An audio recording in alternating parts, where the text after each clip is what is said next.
Glória a Deus. Amada, todos bem? Existe um poder na palavra eis-me aqui. A gente fala o eis-me aqui e às vezes fica assim, Deus, eis-me aqui. Pode sentar, igreja. A gente fala com Deus assim, Senhor, eis-me aqui. E aí quando Deus chama, a gente fica assim, não, Deus, não vou não.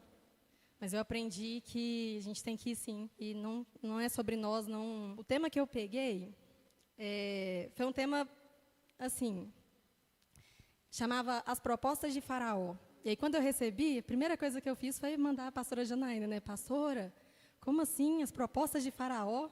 21 dias, o que isso tem a ver? Aí ela me falou, né? Não, Stephanie, olha, é para a gente falar sobre distração. E aí a gente vai falar, olha, que Faraó simboliza o inimigo e o mundo Egito. E até hoje nós enfrentamos propostas semelhantes a que Faraó fez para o povo. O que acontece? O povo veio lá com José, todo mundo conhece a história de José? Amém. Então, o povo de Deus, os israelitas, desceram para o Egito e ficaram lá durante 400 anos. E aí subiu, depois de muito tempo, subiu no poder um novo faraó. E esse novo faraó não conhecia as obras, né? E, assim, foi vendo os israelitas crescendo, fala, nossa, esse povo está ficando mais poderoso do que o meu, então preciso fazer alguma coisa. Então, o que eu vou fazer? Vou escravizar eles. Eles vão trabalhar para mim. E, então, o que ele fazia? Ele dava trabalho para o povo, né, para que o povo não pudesse ali fazer as coisas deles. Então, eles passavam o dia ocupado trabalhando, não tinha tempo para nada. Era distração. Mas, beleza, quando ela falou vai ser distração, eu, não, mole, a gente vai falar sobre distração, né? Mole para a gente. Tecnologia, filme, série, legal. Mas Deus é sempre um pouquinho mais profundo. E a gente não vai falar do povo de Israel. Nós vamos falar sobre a distração do faraó. E aí, nós vamos falar sobre o coração do faraó. Existe uma frase que percorre durante as pragas, durante essa parte de Faraó, que fala assim, o coração endurecido de Faraó. O coração de Faraó foi endurecido. E durante muito tempo que eu li isso, me incomodou. Porque, olha, tá lá, Deus mandou uma praga, e aí o coração de Faraó se endurecia. E aí Deus endureceu o coração de Faraó, e eu ficava, gente, como assim? E um tempo, eu fiquei com isso no coração, incomodando, já antes da mensagem. E quando veio essa mensagem, eu falei, vai ser sobre isso. Então, vamos lá. Mas antes de qualquer coisa, quem que gosta de cozinhar? Gosta mesmo de cozinhar. Então, a gente vai pensar numa coisa. Eu tenho 3 ingredientes. Eu tenho um ovo, eu tenho uma batata e tenho uma água fervendo. Coloco o ovo e a batata na mesma água fervendo. O que vai acontecer com o ovo? Ele vai endurecer, não vai? E a batata? O que vai acontecer com a batata? Vai amolecer. E aí, durante muito tempo, eu fiquei assim, nossa, mas coitado de Faraó, por que o coração dele endureceu? Por quê? Porque a tendência do coração de Faraó já era um coração ruim. Ele já tinha um coração de uma natureza ruim. Ele já desejava a maldade.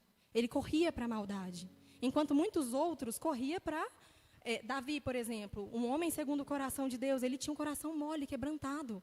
E aí, mesmo que ambos passassem pela mesma situação de dificuldade, o coração de um ia se endurecer e o outro ia amolecer, né? É o mesmo que acontece com o ovo e com a batata. E aí, vamos entrar no endurecer o coração de Faraó. A primeira vez que fala sobre endurecer o coração de Faraó foi quando, antes de Moisés foi para o deserto, ele foi criado lá, né, com o pessoal do palácio e tudo mais, depois ele foi para o deserto, e aí, no deserto, Deus fala com ele, e Deus fala com ele assim, olha, eu vou endurecer o coração de Faraó. Aí a gente já fica, endurecendo o coração de Faraó? Beleza.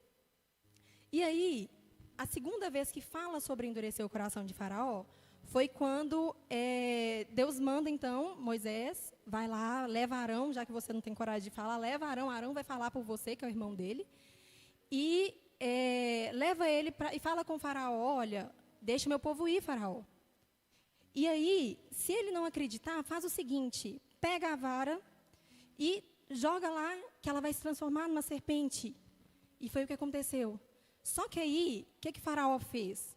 Nossa, ele conseguiu fazer uma maravilha. O mago, ele tinha lá, né, os magos, os feiticeiros dele, fazem o mesmo. E ele fez o mesmo, eles fizeram o mesmo. Aí ele ficou assim. E aí aparece, contudo, o coração de Faraó endureceu. Porque pensa, vem um povo e fala, olha, eu consigo fazer uma maravilha. E aí meus magos conseguem fazer o mesmo? Não, endureceu o coração. Faraó endureceu o seu coração. E aí vem a terceira vez que isso aparece. Não, mentira. A segunda vez que isso aparece, de Faraó endurecer o coração. Que é na primeira praga. E aí, a primeira praga foi a transformação do Nilo, das águas, em sangue. E aí, a mesma coisa. Mago, faz aí. E o que os magos fizeram? Eles conseguiram, no meio das ciências ocultas dele lá, não sei, da enganação, conseguiu fazer. E nisso, novamente, Faraó endureceu o coração, virou as costas e voltou para o palácio. Na terceira vez, e até aqui, com certeza ele pensou assim, eu estou no controle. Os meus magos estão conseguindo fazer, eu estou no controle. E aí vem a segunda praga, que foi a praga das rãs.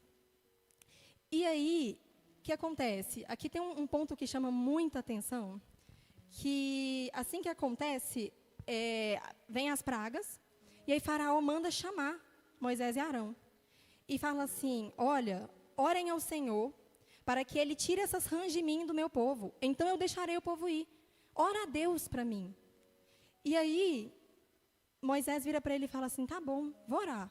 Mas tu é a honra, eu te dou a honra de me falar quando que eu vou orar. Aí sabe o que ele fala? Amanhã. Ora para mim amanhã. Faraó estava tão distraído com o eu, que, olha, está ali rã para todo lado, com todo problema. Amanhã, ora amanhã. Gente, você está com rã para todo lado, que bicho fez, gosmento. Você vai pedir para orar só amanhã, sabendo que o cara pode resolver? Não, eu estou distraído com hoje e deixado para amanhã. E esse foi o primeiro ponto que me chamou a atenção, e aí ficou, Deus, vai ser sobre isso. Ai, Deus, tá bom, vamos falar do endurecimento do coração de Faraó. E aí vem a terceira praga, que são os piolhos. E aí, novamente, ele endureceu o coração, mas aqui acontece uma coisa. Os magos não conseguiram replicar. Isso é dedo de Deus, eles reconheceram, olha, a gente não consegue fazer isso é o Deus deles, que é poderoso, isso é o dedo dele. Mas mesmo assim, Faraó endureceu o coração. E aí vem a quarta praga. E aí foi a quinta vez que Faraó endureceu o coração. E aí a mesma coisa, foi a praga das moscas. Depois, a quinta praga, que aí foi a peste, que aí matou todo o gado, mas só apenas o gado egípcio. E aí o gado israelita não morreu. E aí Faraó manda vir, né, vai lá ver se isso é verdade. Por que o nosso morreu e o deles não? E novamente, que é a praga das úlceras. O que acontece? Eles ficam, né, cheios de machucados, e aí é a primeira vez que aparece, o Senhor endureceu o coração de Faraó. Lembra lá do ovo e da batata? E aqui acontece uma coisa que a chave vira. Já não é mais o Faraó que está endurecendo o coração. Foi Deus que falou, olha, endurece aí o coração dele. E aqui é uma coisa pesada, por quê? Aqui o Senhor deixou ele na decisão que ele escolheu. Apertar vocês também, mas vocês não me querem. Então, esse é o caminho que vocês escolheram? Beleza, esse é o seu caminho, então. Deus entregou ele na sua própria sorte. E, gente, igreja, eu não quero ser isso. Eu não quero. E aí eu já comecei, quando isso começou a queimar no meu coração, eu falei, Deus, som do meu coração, Senhor. Eu não quero estar lutando com o Senhor, com algo que o Senhor tem para mim e eu não quero. Eu não quero endurecer o meu coração, não quero estar distraída. Interessante que, se a gente for parar para estudar um pouquinho a história do Egito, os deuses egípcios, Faraó, ele era considerado o Deus vivo na terra. Ele era considerado uma divindade. E aí, ele era reconhecido como a encarnação do Deus Horus. E esse Deus, ele era reverenciado como o Deus do céu, do sol, da realeza e da foram aleatórias. Cada praga veio para atacar um Deus egípcio. Vem para atacar um Deus egípcio. E aí, Faraó, como ele era ali o Deus, né, deles, o Deus central, Aquilo ali feriu o ego dele amargamente. Por isso que ele endureceu no coração. Nossa, o meu eu? Como assim? Porque, olha lá, ele é o Deus do céu, era considerado o Deus do céu. E aí vem tempestade e granizo. Como assim o Deus do céu permite que caia granizo? Ah, não, ele é o Deus do sol. Como assim vem a escuridão? Tem a praga da escuridão, como assim? Eu sou o Deus da escuridão, do céu, do sol? Ah, não, mas aí eu sou o Deus da realeza. E aí vem piolho, úlcera, ferida. Eu sou o Deus. Sou eu, o Deus da proteção. Aí vem peste nos rebanhos, praga dos gafanhotos, rãs, água em sangue. E o pior, a morte do primogênito. Eu sou Deus, como isso acontece comigo? O que o meu povo vai pensar de mim? E Faraó estava tão inflado com o próprio ego, tão distraído com o próprio ego, que deixou Deus passar. E aí ele foi endurecendo o coração. Distraído com o ego, distraído com aquilo que ele acreditava ser. E mesmo Deus confrontando ele, aí que ele endurecia o coração. E Deus deu a oportunidade. É até depois de analisar, né, eu percebi que foram 6 vezes que Faraó endureceu o coração, e na 7ª vez, Deus endureceu o coração de Faraó.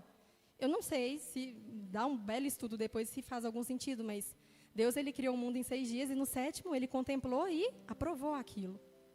Aqui na 7ª vez, o que Deus fez? Você escolheu, então toma o seu caminho. Segue, eu entrego a você a sua própria sorte. E aí, ele teve todo o tempo para... Deus deu o tempo para ele escolher, falar, não, eu quero esse Deus também, eu quero deixar o meu ego de lado, eu quero parar de me distrair com o meu ego e prestar atenção no que Deus está falando. Mas ele não prestou. E aí, como é um ataque direto a Faraó, faz a gente pensar um pouquinho. Pensar mesmo, o que nós temos endurecido no nosso coração? O que tem nos distraído da presença do Senhor?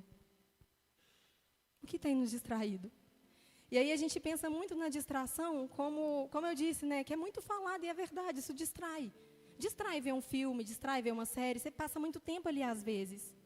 Mas sabe, eu seria muito hipócrita em chegar aqui e falar, eu vou parar de assistir um filminho. Eu amo um filme, de verdade, às vezes eu aprendo muita coisa. Amo um dorama, amo assistir, amo jogar um joguinho, amo fazer, depende do jogo, tá, né? Jogo de aposta, não. Gosto de verdade. Mas aí que tá, tem um filme, inclusive, que a gente gosta muito, né, Jéssica? Do Senhor dos Anéis. E lá tem um mago, que ele é muito sábio, e ele fala o seguinte, olha, tudo o que nós temos que decidir é o que fazer com o tempo que nos é dado. Tudo o que nós temos que decidir é o que fazer com o tempo que nos é dado. Hoje, o que a gente mais tem de escasso é o tempo. Nós não temos tempo para nada. Literalmente, nós não temos tempo para nada, é corrido. E isso, óbvio, por causa da tecnologia, porque eu tenho certeza que antes, eu sinto isso. Quando eu era criança, não tinha tanta tecnologia assim, o tempo durava. E a gente ficava horas brincando, horas fazendo trabalho, não terminava nunca. Hoje, rapidinho, passa rápido. E a gente está perdendo tempo. A gente está perdendo tempo. Porque nós estamos distraindo com coisas que... E aí? É proibido ver? Tudo me é lícito, mas nem tudo me convém. Eu posso assistir? Posso. Pode assistir. Pode descansar, pode viajar, pode fazer outras coisas. Pode. Pode. Mas é lícito ficar o dia inteiro assistindo? Não. É lícito? Não é. E aí, tem alguns exemplos que são até pesados de se parar para pensar. Agora, é meu estado mesmo, e a gente fala muito, né, sobre os solteiros. E aí, para pensar nos solteiros. É lícito pedir para Deus um casamento? É. É válido? É. Tem que orar? Tem. Mas eu vou passar o dia inteiro pensando só nisso? Vou passar o dia inteiro pensando, Deus, eu quero casar, eu quero casar, eu quero casar? Não. Porque isso está tirando o Deus poderoso do lugar que ele tem que ficar. Perde. Como assim vou tirar Deus da presença? Do único lugar que ele tem que estar no meu coração, porque eu estou pensando em casar? Não pode. E aí, às vezes, ainda vem, essa é uma distração. Aquilo que é lícito pode se tornar uma distração, e é perigoso. E aí, aqui eu não estou falando já das grandes distrações, eu estou falando das pequenininhas, das raposinhas, que a pastora sempre prega aqui, sobre as pequenas raposinhas. Que até mesmo as coisas boas podem tirar da presença do Senhor. E principalmente são essas. A gente tem um clube do livro, e lá nós estamos lendo um livro que chama Cartas de um Diabo para o Seu Aprendiz. E esse livro fala muito sobre isso, as pequenas estratégias que ele usa para nos distrair. E ele até fala, olha, eu não quero ensinar, não, eu quero acabar com eles. Eu não quero ensinar nada, eu não quero que eles aprendam sobre esse Deus. Eu quero que eles se percam. E aí, se ele está pensando muito em alguma coisa boa, por isso que a palavra fala, né? Ora, vigia, ora. O tempo inteiro é constante, é pensando, não se distraia. E aí, um outro exemplo, eu passei por uma situação e uma pessoa me machucou muito, me magoou muito essa pessoa. E eu fiquei, nossa, sabe quando você fica com aquele coração, aquele sentimento pesado? Nossa, a pessoa fez isso. E aí, Deus é tão bom comigo, que Ele me colocou numa empresa em que meu chefe é cristão. E a cada 3 semanas, nós temos uma reunião que chama One on One. E que é cara a cara. E a gente conversa, posso levar qualquer assunto. E como ele é cristão e é líder de célula há muito tempo, minha conversa com ele é sempre um discipulado. Sempre sai de lá levando alguma coisa que ele é muito inteligente, muito. E aí, conversando com ele, eu contei essa situação do que aconteceu, da pessoa. E sabe a primeira coisa que ele falou comigo? Eu vou orar por ela. Quando ele falou isso, eu fiquei com tanta vergonha. Eu fiquei com tanta vergonha porque eu estava tão preocupada com a minha dor, tão preocupada com o meu sofrimento, que eu esqueci do principal, que foi o que o André pregou ontem. Ore, perdoe seus inimigos e ore por aquele que os persegue. Ora!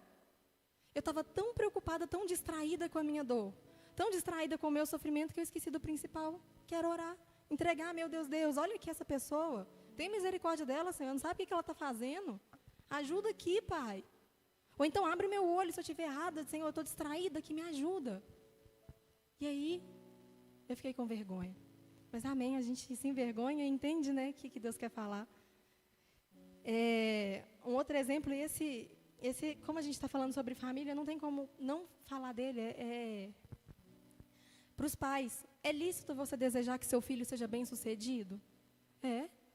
É lícito você orar para o seu filho e falar, filho, você tem que fazer isso? Mas será que você senta para conversar com seu filho o que ele quer fazer? Porque às vezes tem pai que chega e fala assim, filho, você vai ser advogado porque dá dinheiro.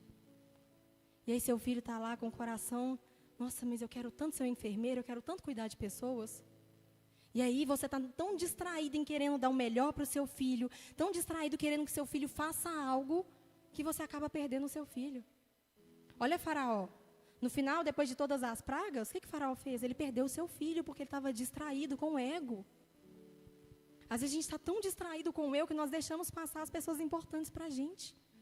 Foi o que a Rebeca falou no começo. Às vezes na distração de, nossa, ninguém conversa com ninguém. A família está lá, olha. E a gente deixa passar. E o tempo passa rápido. O tempo passa muito rápido.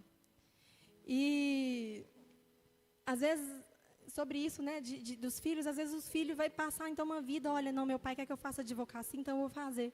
E ele perde uma vida e se distrai naquilo da advocacia, deixando de seguir o sonho dele.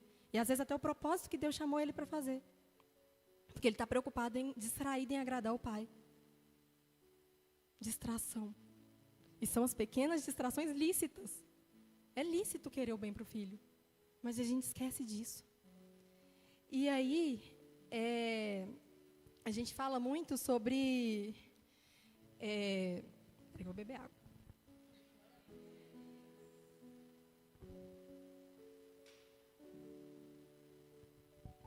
É aquela frase, né, que a gente escuta com muita constância. Eu morreria pelos meus filhos. Beleza, você morreria pelos seus filhos. Mas você tem coragem de viver por eles? Você tem coragem de trocar? Olha, em vez de eu ficar muito tempo aqui assistindo isso, eu vou sentar aqui e vou ler a Bíblia. Eu vou sentar aqui e vou ler um livro para o meu filho me ver lendo um livro. Eu não vou me distrair com outras coisas para o meu filho não me ver distraindo e não querer distrair. Eu vou mostrar, porque criança aprende com exemplo. E eu não sou mãe ainda. Um dia eu serei em nome de Jesus, se for a vontade dele. Mas eu reparei que as crianças da igreja me olham. A Alexia, filha da Lohane, chegou em mim esses dias, né? Eu não estava escalada no louvor. Ela chegou em mim e estava assim, tia Stephanie, por que você não estava lá no altar? Eu fiquei, Deus, ela está me olhando. Deus, ela está me olhando. A filha da Manu, uma outra criança aqui da igreja também, a Manu, filha da Cláudia, olhou para mim e falou assim, tia, por que você não está indo lá passar com a gente, com as crianças, o louvor da ceia? Porque eu estou vindo em outro horário. E meu coração doeu. Fiquei, Deus, será que eu estou distraindo com outras coisas? Doeu meu coração. Olha, a criança me olhou e falou, por quê? Eu quero lá. Por que você não está indo lá cantar com a gente? A gente quer isso. Eu falo com o pessoal, meu sonho é ver as crianças fazendo louvor aqui, ó. Porque é puro e eles querem. Mas será que os pais estão dispostos a trazer aqui para ensaiar? Gente, é chato ensaiar. Até mesmo para o Ministério de Louvor, às vezes é chato ensaiar. Às vezes a gente quer pegar o irmão de coro. Às vezes a gente quer. Às vezes o irmão faz uma gracinha, às vezes não, escuta outra música, outra versão. Às vezes a gente quer pegar o irmão de coro. Não escuta, às vezes. Mas a gente ora pelo irmão, ora aqui antes de começar o culto, ó Deus, perdoa, Senhor, tudo, para o louvor chegar até o Senhor. Às vezes é chato, né, Daniel? Às vezes é chato ensaiar. Mas será que o pai está disposto a trazer? É legal, a gente quer muito. Gente, é meu sonho ver as crianças aqui nesse altar. Mas a gente está tão distraído com a correria que às vezes não dá tempo. Tão distraído que às vezes não dá tempo.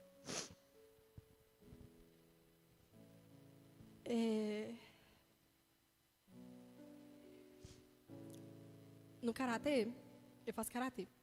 E lá a gente tem uma... O sensei sempre fala uma frase, é uma palavra que, na verdade, chama de zanshin.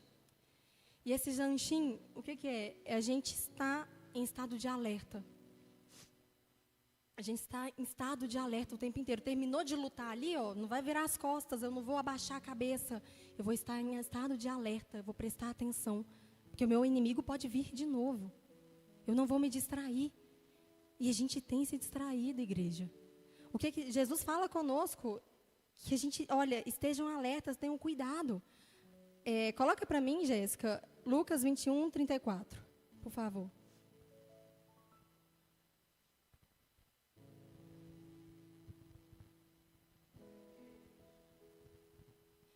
Olha o que Jesus fala. Tenham cuidado para não sobrecarregar o coração de vocês com libertinagem, bebedeira, nem com as preocupações dessa vida. E aquele dia venha inesperadamente sobre vocês como armadilha. Não tem como falar sobre distração sem falar da volta de Jesus também. Ele está voltando. Glória a Deus, Ele está voltando. Mas será que nós estamos distraídos com essas coisas? Como está o nosso coração? Nosso coração vai estar amolecido como a batata? Ou está endurecendo como o ovo? Como que está o nosso coração? E Ele está voltando. Os sinais da sua vinda já se mostram cada vez. Ele está voltando, glória a Deus. E nessa palavra eu tive que orar muito. Falei, Deus, por favor, Senhor, que o meu coração não esteja endurecendo. Me ajuda a abrir os meus olhos. Que eu não esteja distraindo, Senhor. Eu preciso olhar para o Senhor. Eu preciso disso. E aí, feche seus olhos. Feche seus olhos. Respire fundo, mais fundo que você puder. Existe vida dentro de você. E a gente esquece que existe vida dentro da gente. A gente está tão distraído com o dia a dia, com a correria, que a gente esquece que nós estamos... Você está viva. Existe vida, existe outra chance, existem oportunidades. Não se distraia. Não se distraia. Eu estava falando com a Rebeca, a gente vê a florzinha, né? Essa coisinha mais fofa, está ficando gordinha. E eu falei com ela, eu amo sentar e colocar a florzinha deitada na minha coxa. Ela olhando para mim. Amo fazer isso. Só que você lembra o que eu falei com você? Beca, daqui a uns 3 meses, essa menina vai estar grande. Eu não vou poder mais fazer isso, então eu não posso me distrair, eu preciso brincar com ela enquanto eu posso. Dessa forma, porque daqui a pouco eu não vou conseguir mais fazer isso. Olha, o seu filho está crescendo. Qual a última vez que você olhou para dentro do olho do seu filho e se lembrou daquela sensação que deve ter sido maravilhosa a primeira vez que você ouviu? Seu filho está crescendo, você que é pai e mãe. E o tempo está passando rápido e às vezes você está distraído. Às vezes você está distraído. Ah, eu tenho que dar o melhor para ele, mas ele só quer sua presença. Ah, eu tenho que fazer o melhor, mas ele só quer sentar e te contar como foi o dia chato dele na escola. Ah, ele quer te contar o que aconteceu naquele jogo que foi sensacional. E às vezes a gente está tão distraído com eu preciso fazer o melhor para você que deixa ele de lado. E eu tenho certeza que esse jejum não foi à toa de 21 dias. Porque a gente vem falando sobre família, a gente vem trazendo isso. E chega na minha que Deus fala, olha, não se distraia. O tempo está passando, sua família está... Seus filhos estão crescendo, tem entes queridos morrendo. E aí? Está passando. E é sobre isso. E aí, ai, Deus. E aí eu fiquei pensando em qual seria o segredo para não se distrair. E o segredo para não se distrair é... O segredo para não se distrair é a gente seguir o exemplo do coração de batata. Que o rei Davi. Que aí o rei Davi, ele, em determinado momento da vida dele, ele parou e fez uma oração que nos ensina muito. Deus, sonda-me e conhece o meu coração.